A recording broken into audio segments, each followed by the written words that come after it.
We're now into the second half of our afternoon, and we've got quite a few speakers in this session and a lot of new interesting discussions. We have now plied you with chocolates and lollies to keep those energy levels up. And I'll go straight into introducing our first speaker for the session. I'll just wait for everyone.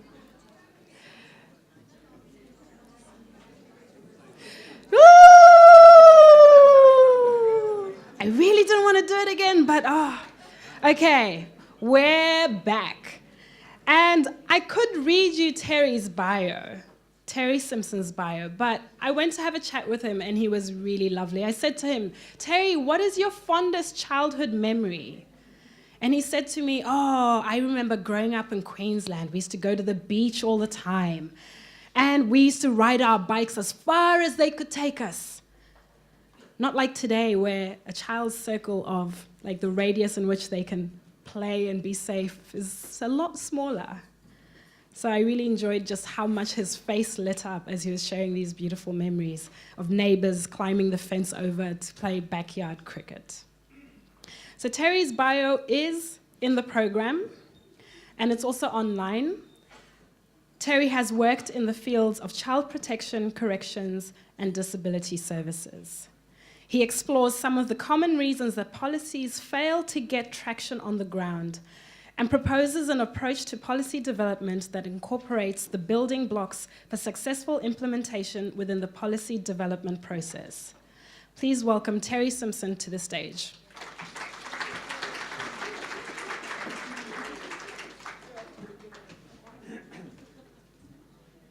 Thanks, Taco, and thanks for the invitation to speak here today. I'd like to join my fellow presenters in acknowledging the traditional owners of the land that we're meeting on and pay my respects to elders past, present and emerging, and to Aboriginal people who are in the room today. When I arrived here today and looked at the program, I thought, oh great, I'm not the first person on after lunch.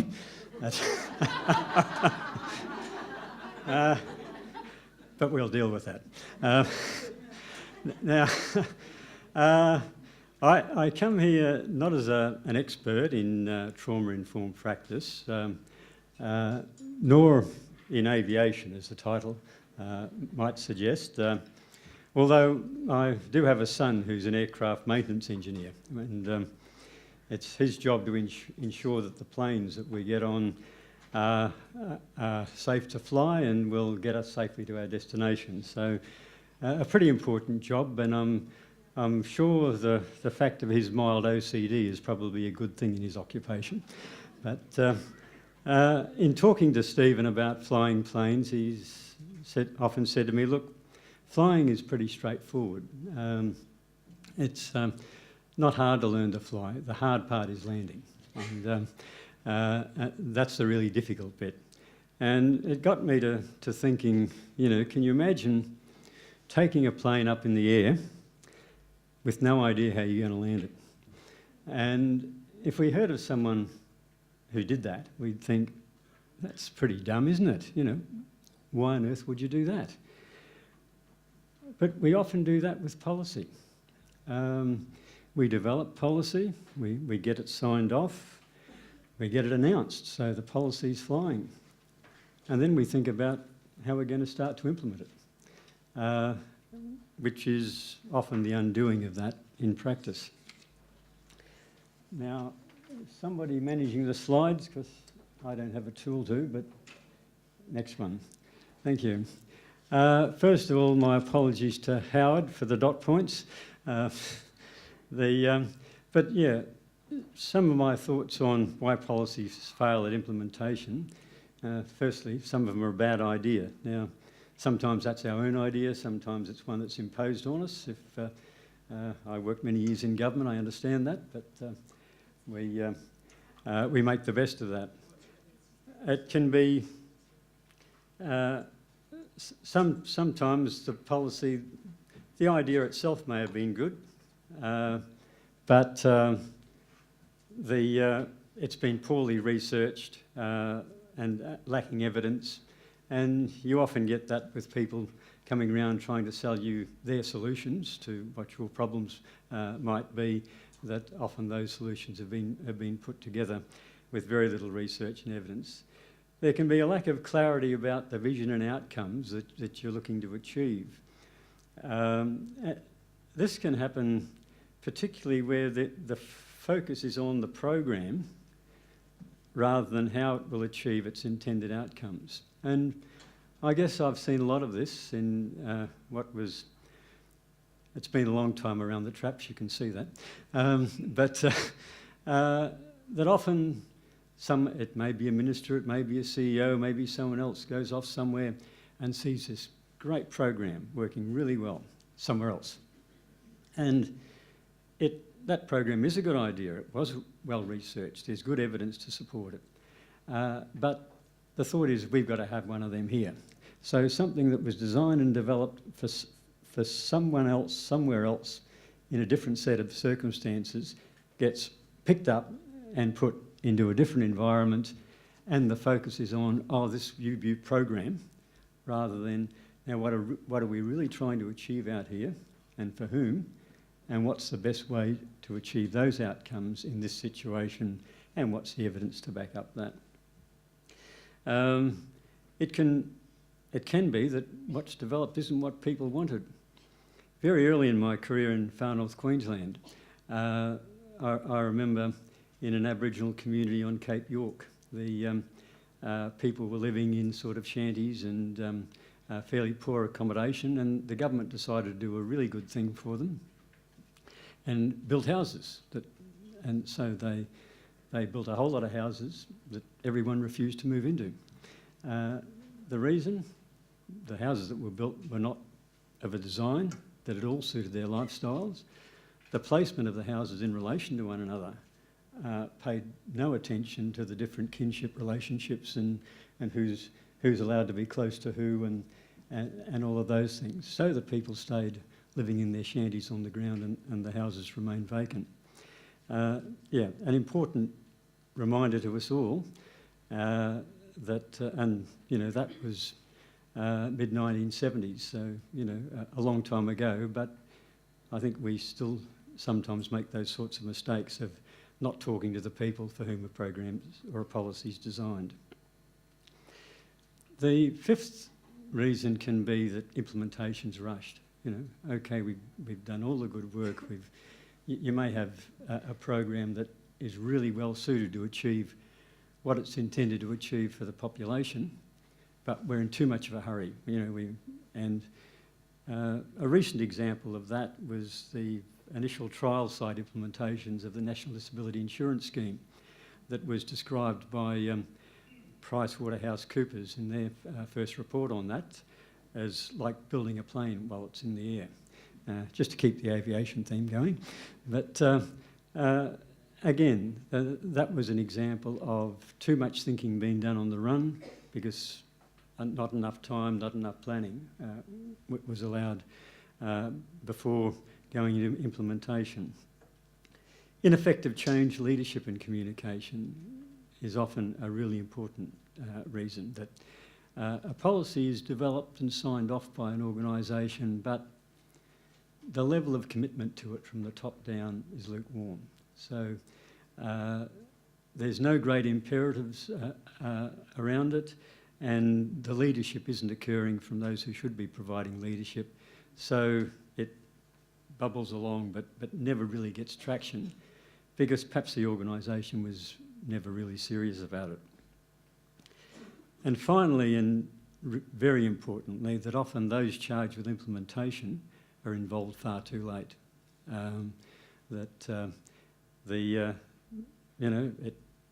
Head office policy people are very clever people. We've all got to remember that. And in fact, I was probably once regarded as a head office policy person, so I've got to be careful what I say. And often do excellent work, but they're not walking in the shoes of the people who have to implement it. And whether the people who have to implement it are the staff of that organisation out in the ground, or perhaps not-for-profit organisations to whom it will be contracted. that unless they're involved in the early stages and there's good communication around here's what we're wanting to achieve with you and get their input, then the chances that the policy will fail at the implementation stage are quite high. It's interesting, the background to, I was involved in a discussion that actually led to this symposium being held, and it was in a discussion that a group of us had about the Inspector of Custodial Services report on Banksia Hill, and in particular the reference to the Banksia Hill Transformation Project and the trauma-informed model. And I can't see what's on the screen, but I assume that relates to this. And from my reading of the Inspector of Custodial Services report, what he was saying was, yep, it was a very sound idea, so good idea. It was well researched and evidence-based, so, and I think certainly as we're hearing today from various experts that that's likely to be the case. So in a lot of ways it had everything going for it in terms of a really good, well-researched model to be put into practice. However, it was poorly communicated throughout the organisation, and there'd been a failure to involve the staff that were going to be charged with implementation, so that A, they didn't understand it, B, they didn't have ownership of it, and so the model didn't gain traction in the organisation. So again, developed in head office, but the right people weren't involved from the start. So that, in fact, that was a discussion around that, was the background that led to today. So when I was asked to talk about translating policy into practice, I thought probably what would be most useful to talk about was a project I undertook about 3 years ago, 2015, for what was then the Department for Child Protection and Family Support. And they had been finding that a lot of the good policy development that was occurring in their organisation and good initiatives that they were doing a lot of work in developing weren't really biting and having traction when it came to putting them out to the field for their implementation. So they asked me to do a bit of some work with the organisation to develop a model of policy and practice implementation for the organisation. So what I'll be talking about for the rest of my time today is really what the outcome was of that work and the model that we developed together for that particular organisation, in the hope that that'll have some relevance to you and be useful. Is that? No.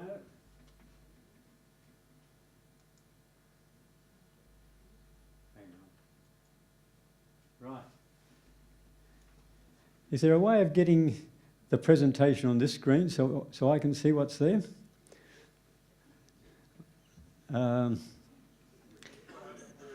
Okay.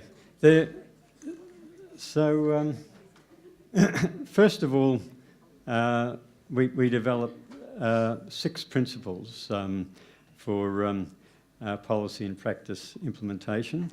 And the first was around the mandate and leadership, that successful implementation requires a clear mandate that demonstrates full organisational ownership, and that it should be led, any important initiative, by, I've got an executive director, but certainly someone at that corporate governance level who provides support on behalf of the organisation corporately. Good. Engagement and collaboration, really important. That it should involve a collaborative approach that includes genuine and respectful engagement of those who will be charged with implementation or otherwise impacted by the project. So otherwise impacted can be other organisations that you work with, certainly the people who are going to be direct users or affected by the services, but that this should happen through all project phases, not just at the end of the project. That preparation and planning, meaning that planning for implementation should occur at the very early stages of a project and include the input of those who will be involved in implementation, so that right from the very beginning of a project, you're actually focusing on how will we be implementing this and engaging with those who'll have that job. And as I said earlier, that may be people from within the organisation, if the project is going to be delivered by staff of your organisation, or it may be people external if you're intending to contract it out to not-for-profit sector or others.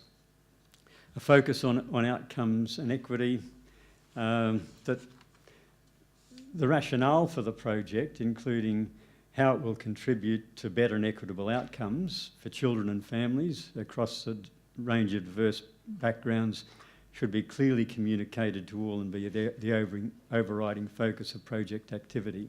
So right from the start, all of those who are going to be involved or impacted at some stage should know, yeah, here's what we're doing, here's why, here's the outcomes that we're aiming for. Resourcing and timelines, that there should be assessments of the required resources to undertake and implement the project right from the beginning, and including allowing sufficient time for critical thinking and analysis and to acknowledge the complexities and resource impacts of implementation, so that that sort of assessment of what's this going to involve, how complex is it, what are we going to need behind this to make it happen, needs to be occurring right up front. And if that resourcing is not available and the project isn't going to be supported to be implemented adequately, then you really need to think about, well, should we be going ahead? Openness and transparency, that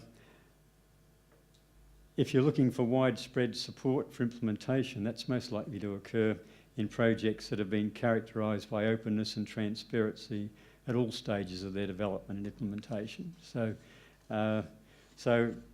no secrets, everything up front, everything out there for all of those who are going to be involved. So based on those 6 principles that we agreed on, we developed a 4-phase approach to implementation. Establishment, development, design, implementation, and then embedding and maintaining. And I'll talk briefly to each of those. The establishment phase, first of all, at that stage, it's establishing the value of the project. What's the evidence to support it?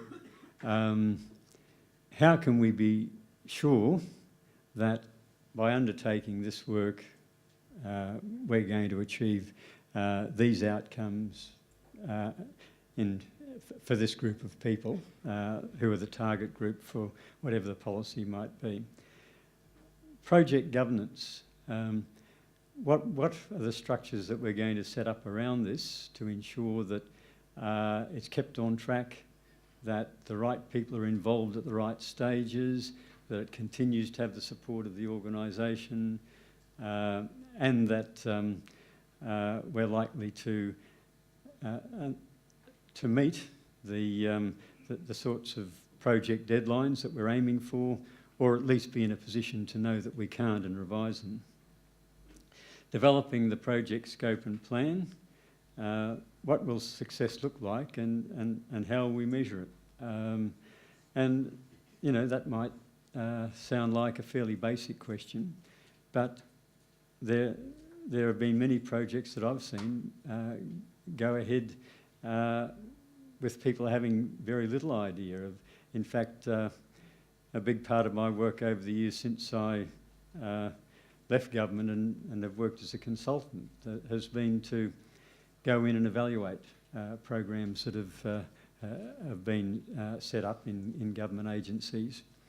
And you'd be surprised that how often that when the service or project was put in place, no thought was given to, well, what will be the indicators of success? So therefore, what information do we need to collect to know if we've achieved what we're going to achieve? And so all of that's important up front. What will success look like? How will we know if we've achieved success? And what information will we need to measure that and to be in a position to know whether it's worked or whether it hasn't? Responsibility for leadership and delivery. Again, making sure that very clearly within our planning we've got clear lines of leadership and delivery, and an engagement and communication strategy, so that right from the very beginning, before work's even started, when we're just establishing the ground line, the groundwork for the project, that we have a clear strategy for communication, so that people are informed, but also so that they're engaged, so that we're able to hear from them about their issues regarding the project. And a detailed implementation strategy, including resources, timelines, risk management plan, etc. And again, as I said earlier, that the resourcing side, yeah, you really don't want to be caught at the very end not having the resources that are needed to actually implement what you've set out to implement. The development and design phase is really when the important policy work's being done, so that that's when, having established the project, people are working on the policy work and the design of what we'll be putting out there. It's important at that stage, though, that to ensure that the project government's project plan remain relevant and the right people are involved. I think the most important lesson I've learned from developing policy and implementation is that things change as you go, so that you will have started with a project governance structure, a project plan, but you've got to be flexible enough to be able to change that as time goes on, and in fact maybe change dramatically if what you're doing isn't working as well as it might. Communication engagement, you know, I could have put that dot point 10 times, is just critical, so that whilst people may be doing some very good work around the policy side, around the design side, getting the key information from literature, from the research about what's good practice, what works and what doesn't. For that to be happening in isolation, without continuing to stay in touch with the key stakeholders, the community that will ultimately be the recipient of the policy, other agencies, implementation staff, etc. 5 minutes, oh geez, that went quick, that's required for success. Implementation phase, I'll go through this more quickly. Look, at the implementation phase, what's needed is you've got the policy now, it's ready for implementation, provided that the right things have happened in those earlier two stages, then it should be relatively clear sailing, but the action plan should be focused on objectives and outcomes. Need to review and refresh what looked like a good action plan in an earlier stage of the project may no longer be feasible.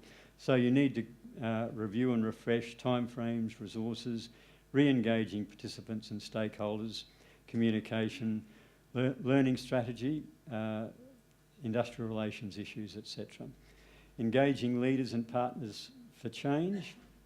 Importantly, building and mobilising staff. And this is really at the stage where hopefully those staff, those people who will be implementing, have been sufficiently engaged along the way that they know what's going to be expected of them, that they know why, and they know what are the outcomes they're meant to achieve, but continuing to engage them, but also what training and skilling is required for them to play their part. And monitoring and evaluation, putting in place the measures for success, feedback mechanisms, etc.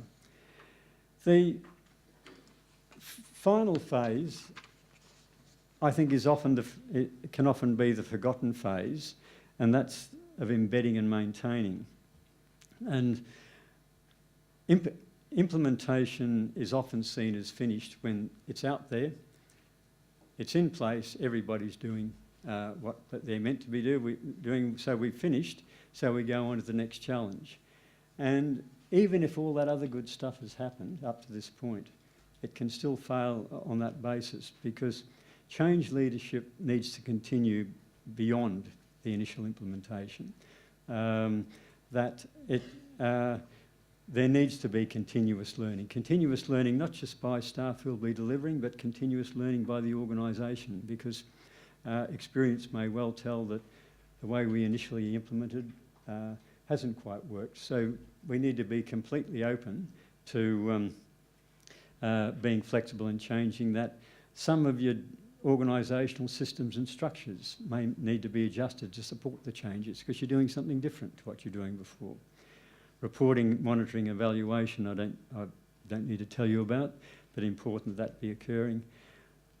Change culture I've put last, because change culture is when the change that you've been seeking to implement is embedded in the system, when it becomes the way we do business. It's no longer that new stuff that we're being asked to do, but this is how we work.